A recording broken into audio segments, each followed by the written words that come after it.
Well, hello and welcome to the Forever Fit with Carol Covino podcast. I'm your host, Carol Covino. I'm a health and fitness coach for women over the age of 40 who are experiencing perimenopausal and menopausal hormonal symptoms. I help them to lose the body fat for good and to tone and strengthen their bodies. Today, I have with me a special guest, Dana Frost. She is a wellness expert, life coach, energy medicine practitioner with over 16 years of coaching experience. Dana is a body, mind, and wellness alchemist who educates and coaches women toward optimal health so they can enjoy vibrant lives with the people they love and fulfill their purpose in this life. She is the host of the Vitally You podcast, where she dives into how to feel younger while growing older, which I love. She's a lifelong learner with certifications as a master life coach, aromatherapist, heart math facilitator, Myers-Briggs facilitator, life therapist, and functional nutrition and lifestyle practitioner. Dana is also a wife and mom to 5 children with many rich life experiences that she has brought to her coaching practice, including living abroad for over 10 years. At age 45, she thought she was going into the emergency room just for a wounded finger, and instead, the ER visit exposed a malfunction of the electrical conduction of her heart and eventually required a pacemaker. She began to dig in order to understand her persistent fatigue after her pacemaker was implanted, and she found deeper problems, missed heartbeats. She was diagnosed with adrenal fatigue. Her own health challenges sparked a curiosity about the mind-body connection of disease. Dana found insight into the inner workings of her heart and soul, and now she brings the same awareness to her health coaching. I hope you enjoy our conversation as much as I will. Well, welcome to the show, Dana. Thank you so much for being here. Thank you, Carol. It's wonderful to be here with you today. So I'm going to be completely transparent with our listeners. This is recording number 2. We had a few tech issues on that first one. So fingers crossed that all goes well. Before we dive into our conversation, can you explain a little bit about being a wellness alchemist? Because I think of alchemist as mixing potions together. Yeah, that's such a great question, Carol, and I would love to talk about that. So, alchemy is a process by which let's just say conditions, one set of conditions or one set of metals are transmuted to something else that's more precious. And so when I think about the body, mind, spirit alchemy, this is the process by which you take a set of circumstances that are less than desirable. It's not exactly what you want. And you transmute it and create what you do want. And the alchemy is that we're each one of us as humans, we're all unique. We all have our own history. We have our own bio-individuality that's made up based on our DNA, our genetics, the things in life that we've experienced, our mindset, our culture, our upbringing. So many things come to play for each human. And so we all get to create our own alchemy. So my part in it is really to be with clients and create the sacred circle and the sacred space so that they're creating their own alchemy, providing the insights, the tips, the tools, whatever each person needs. It might be, it might have to do with how to manage stress, or it could be fueling your body properly. It could be movement, but, providing that safe space, sacred container so that alchemy can be created for each person. I absolutely love that because, it's interesting. I'm working on an additional nutrition certification right now. And I came to the part about DNA and how we share, I believe it's 99.9% of the same DNA, but then that 0.1%, wow, that's where the individuality comes in. That just blows my mind that 0.1% is what makes us each and every one of us so unique. Yeah, isn't that fascinating? And to think that,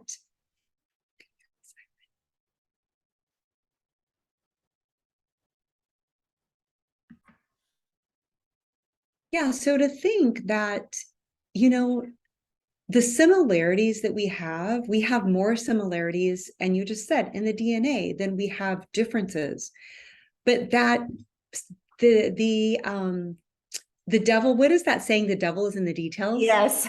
Yes. You have to, look, those details really matter. Our stories that are unique to each one of us, they matter in terms of our health outcomes and who we are, and what the prescription, I say that in quotes, is. um it's unique to each one of us, even though we do share, as humans and humanity, we share so much in common. But yet what we have, what we don't have in common is really important on a micro level. Individual to us, it's important. Yes. Yes. We have to address, I mean, from everything from nutrition to exercise, not handing women all the same prescription, like you said, the same concoction for exercise, for nutrition. And I think this explains why I'm writing a book and I'm diving into studies on nutrition. And it can be frustrating because the results can be so conflicting. And I trace it back to this bioindividuality. Absolutely. And it can be, we all have different exposures too. So what we are exposed to in our modern world, some people have a mold exposure, some people have been exposed to different parasites and toxins in the air, and the kinds of foods that we eat, cause us to be exposed to different things. The weight we carry, because we know that weight can carry excess toxins. So it is really, food is it. This is a funny thing, this idea of having, one diet for everyone, one way of eating for everyone, whether it's the keto diet, whatever the trend is, intermittent fasting, food windows. We have these trends in our culture. And I just really try to stay away from those for my clients, because one, it's just not one thing. You really have to when it comes to food, you really have to dial into what works for that person. And I think that's the result of the modern world that we live in and what we're exposed to. I agree. And it's just natural for human beings to look for that one answer, especially women looking at weight loss and, okay, why am I gaining weight? Why am I weight loss resistant? And they're looking for that one thing. I think that's natural. And wouldn't it be simple? It would be. Wouldn't we love that? I wish it was a cookie cutter. I know. Absolutely. Just to highlight that, Carol, I think that, because as you mentioned, I've had a health crisis. Yes. And I really desperately wanted someone, a practitioner outside of myself, to give me the answers. And, they could put a pacemaker in, which corrected, made up for the burned out electrical conduction. So that was pacing.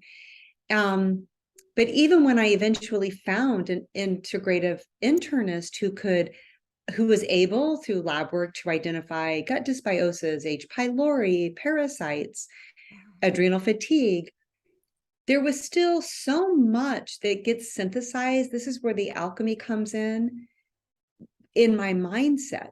That was work for me to do in, the way that I approach myself, really making a contract with myself that I would have dominion. I would take dominion in the arena of my health. I wouldn't outsource that. And I do understand, because I know how I felt. I wanted someone to have the answers for me. And even though they had the tools, really, it is all inside of each one of us.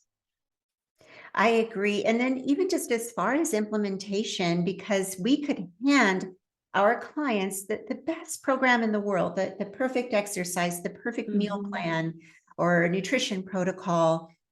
But if they're not ready to implement, there's a point of readiness.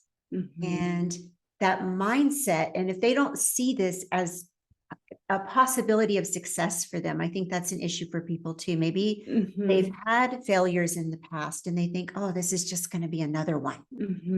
Yeah. And the other thing that happens, Carol, is life happens. And, I always like to take into consideration whomever I'm working with, what is their unique set of circumstances at this point in time? Because some people are able to do a lot of heavy lifting, and some people are simply, the circumstances just allow them to take really small turtle steps, so and there's a sense of really honor where you are, wherever you are. If you're trying to reach your goals, or you can reach your goals and your body will heal, but it's there, that factor of what is the reality of my situation, what can I do, what's sustainable for me to do at this moment in time. Yes, yes, you hit on it too, that sometimes it's those small steps that are more important. I just re-recorded my whole Fit and Fierce program for that very reason. I ran it for the last year and went, this has too much stuff. Like, how overwhelming for people. I need to pare it back. Good for you. And that's hard as Yeah. a coach, because we want to give them all the things. Here it is. Here's what worked for me. And we want to just give it all. And maybe giving it all isn't the best thing. Yeah, my coach training, my life coach training, and my master coach training is with Dr. Martha Beck.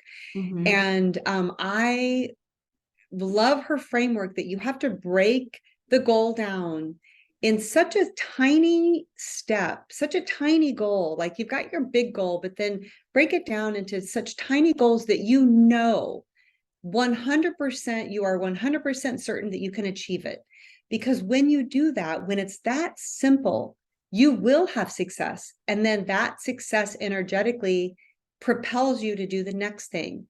Then you're propelled to do the next thing. And if it's too big, and if there's too much, even though the too much is everything that's good and wonderful, there's overwhelm in the system. And then the moment you don't achieve something you want to achieve, the system retracts.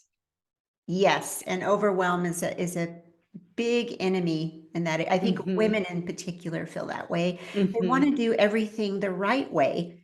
And when there's too much and they feel that they can't do it all or do it correctly, I've had it, that feeling of overwhelm. And then you just freeze and you do nothing in that case. Yeah. And as women, we're doing all the things, we're very skilled at, taking care of whatever our intimate circle is, whatever that looks different for every woman. So we have our intimate circle, we have our work circle, we have our friend circle. Our parents would be in the intimate circle, but we're adept at taking care of all these different roles and responsibilities. And I have yet to find a woman who just isn't willing to do what is there for her to do. However, the overdoing and the overcommitment creates a situation where, for the woman, they're not able to really take care of themselves. Absolutely. Going back to your health crisis, Dana, do you think, okay, you were in perimenopause, is that correct at the time? Yes. So I didn't realize that. I learned that afterwards. I was very tired, and I thought, this is before I went to the emergency room. You described, I went to the emergency room because I stabbed my finger pitting an avocado, and that's what took me to the emergency room. I had been very tired. My oldest daughter had just graduated from high school. I was doing boot camp 3 mornings a week at 5:30 in the morning. Even though I was tired, I wasn't sleeping well. For the first time, it's like, I would say, a 2-year period where I was having sleep disturbance, and I had never really had sleep disturbance before, where I was waking up, and I now know it's really low progesterone that hits in perimenopause. And I was waking up at 3, couldn't go back to sleep until 5, and then it's time to wake up. And then on a couple of days, I was going to do boot camp. And I just thought it's stress. Once I get my daughter, this is what women do. Like once this happens, then I'm going to pull back, then I will rest. And Mhm. my body was speaking to me because I couldn't keep up with a friend walking. I was behind my family when we were in Turkey that summer, and I would say, "Oh, can we rest a minute?" And walking up the stairs in our 3-story home, I would, get a little bit dizzy and need to rest at the top of the stairs. And I really just thought I'm tired. I'm tired, and it's just stress. Now, do you think, looking back, do you think all of that stress played into your health crisis, or do you think it was just kind of there brewing and that was the tipping point, the stress that was on your body? I think that so I experienced a decade worth of what I would say was um, regular stress. So, stress is our perception of what's happening in our life. Okay. So, we adopted 2 children while living in Brazil in 2003. And that is really why I'm in the coaching profession, because I hired a coach. And it was so transformative that I said, I want to do this. I was a social worker before we left the US. That's my education and was my profession. I want to do this process. It was so powerful for me. And so, um, I had that background, in me. I was in the coaching profession. But even still, I had this decade of my perception of stress, and the relationships, doing the transition process with our adopted children who had early childhood trauma. And this is where it's our own perception. I really take that responsibility. It was the way my system was reading it. It was what got triggered in me, and it was my work. So there was a good decade that I was doing my internal work, but in that process, I was still triggered. Like I was actively involved in understanding there was this deep excavation of my life that I was invited to participate in, and to really just set myself free from the things that were triggering. But I was being triggered. Do you know what I mean? Like Yeah. that's the process. You're learning, you're growing. And I can remember, Carol, episodes where I felt my heart burning physically. I felt my heart burning. And even though the electrophysiologist says, oh, there's no correlation, this is just a worn out body part. But I'm like, but how did it get worn out? Because it was my case was an outlier for the electrophysiology team in Chicago. And well, we don't know, it just happens. I'm like, because of stress, it happened. And there was no, like, they ruled out every other reason why the electrical conduction would burn out in a 45-year-old woman, when it's very normal, like above 70, it's normal for women to have a burned out electrical conduction. So, and if you think about that, the energy system, right? It's from the heart, and it's the energy system. And if my nervous system, now I know through HeartMath that the nervous system is directly communicated with heart rate variability. And it was all, there was just a lot of firing, if you will, that happened for 10 years. So to answer your question, I think it was the accumulation of everything that was happening. And I would say today, all of that, they're my greatest gifts. I wouldn't be who I am today if I wouldn't have had the opportunity to do the deep dive into my past, my triggers. How do I have dominion over my nervous system? How do I embrace all of my emotions and understand them, experience them, metabolize them, be present with myself? So I think all of that really contributed. It doesn't matter what happens to us physiologically, it is deeply connected with our emotions and our mind and our spirit. They're all connected. You can't separate one out.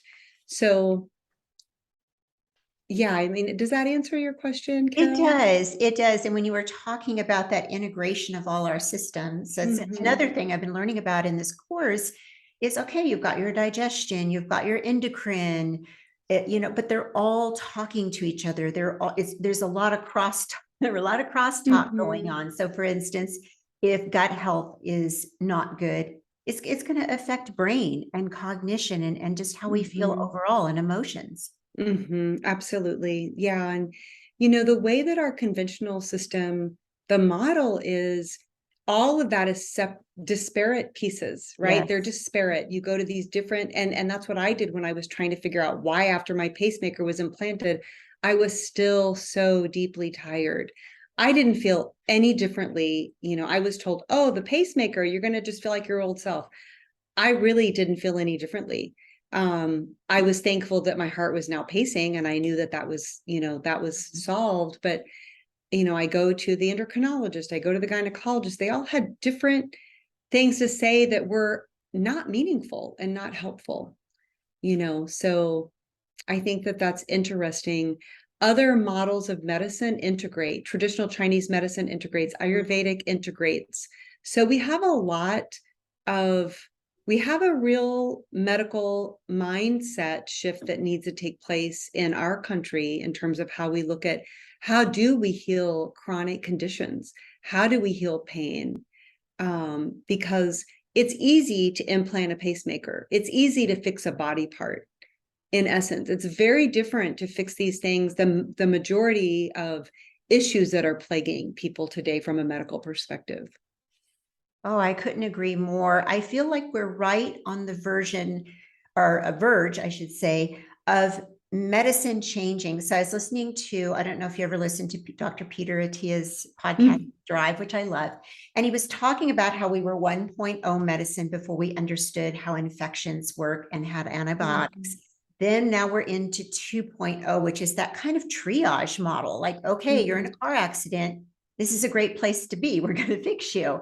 But we haven't moved into 3.0, which is Mm. looking at the causes. And then when you consider most deaths, the World Health Organization is saying most of the deaths are caused by metabolic disorders that are leading to all of these chronic Mhm. illnesses. So there's such a need to like, how do we Mhm. hold on to the good parts of this Mhm. triage, but Mhm. move into 3.0?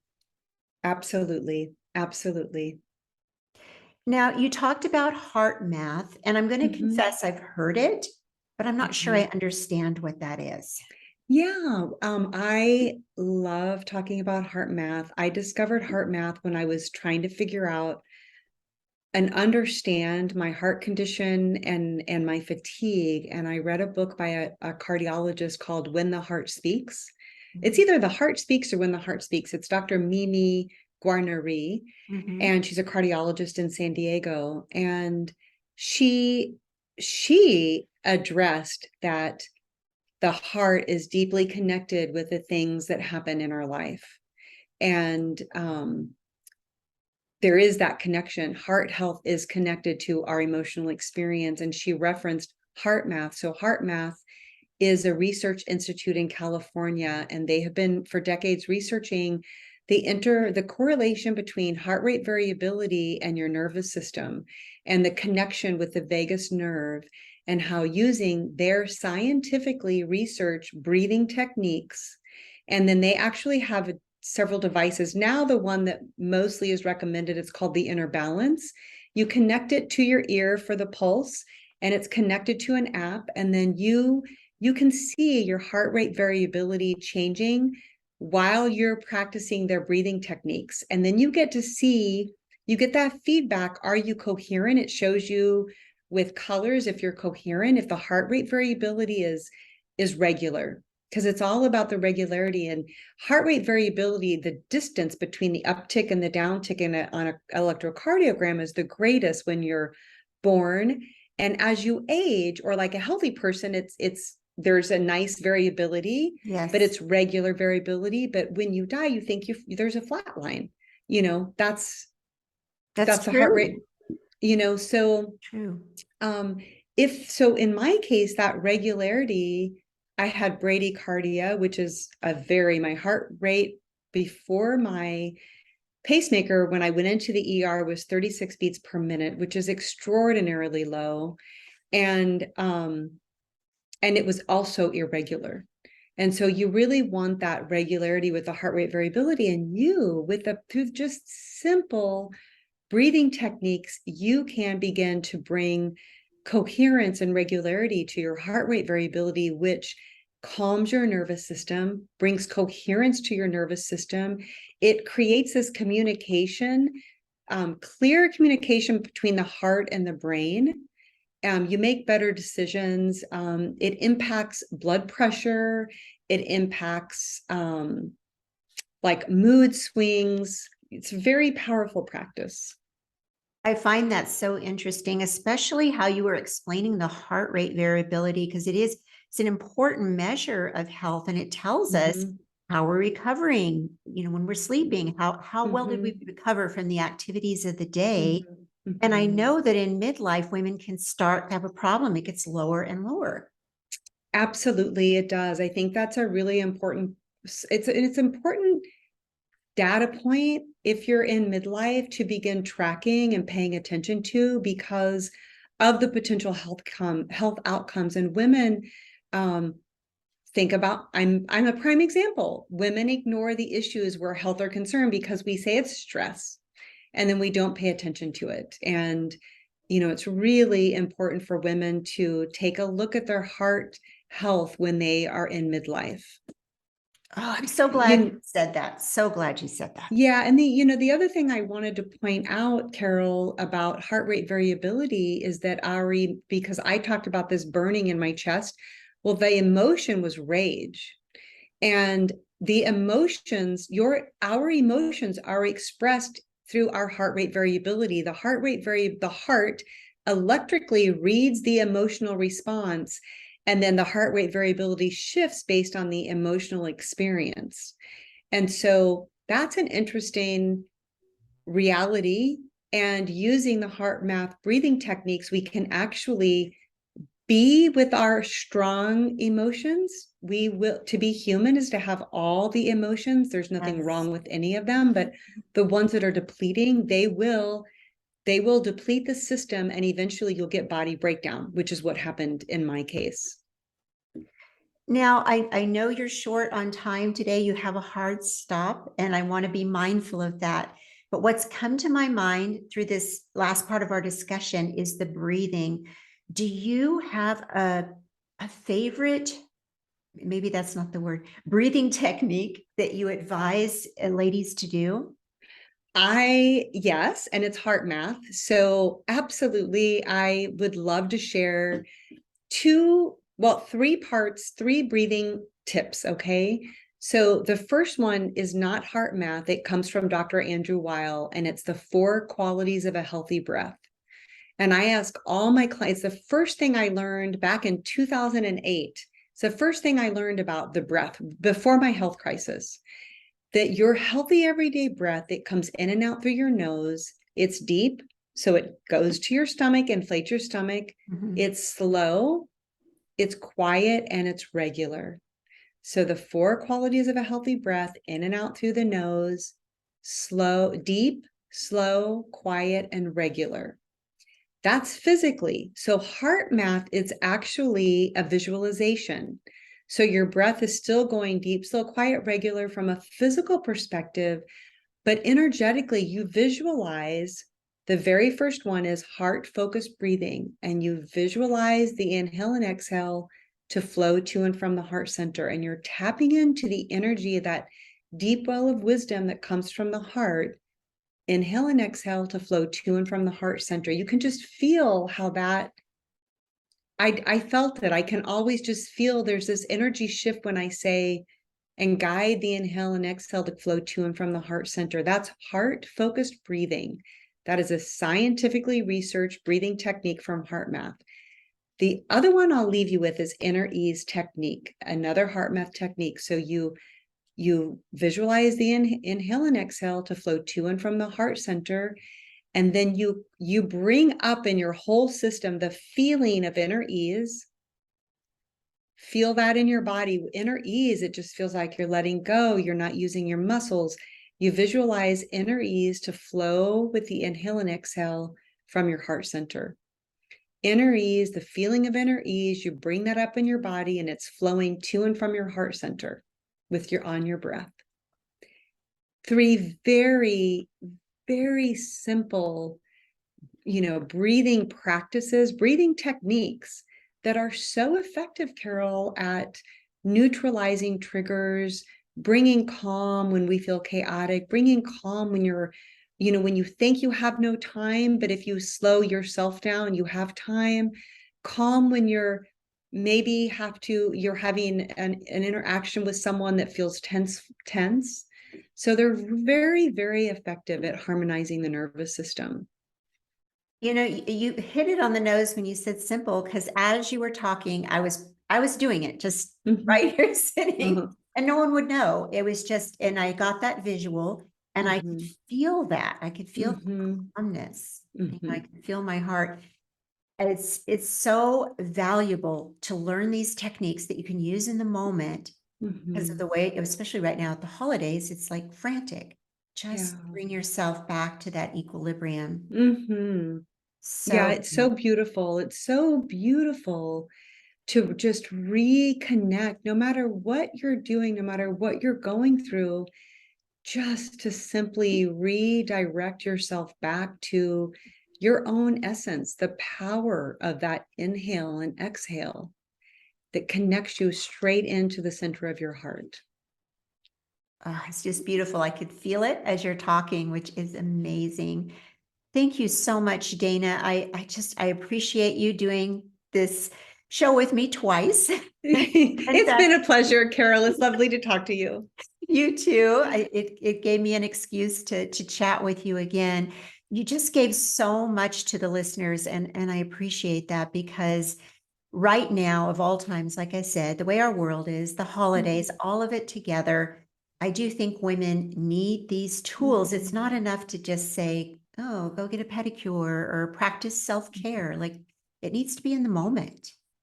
It needs to be deeper. There's nothing wrong with any of those things. I love a massage and I love a manicure and a pedicure, but they're not touching the deeper essence of our soul.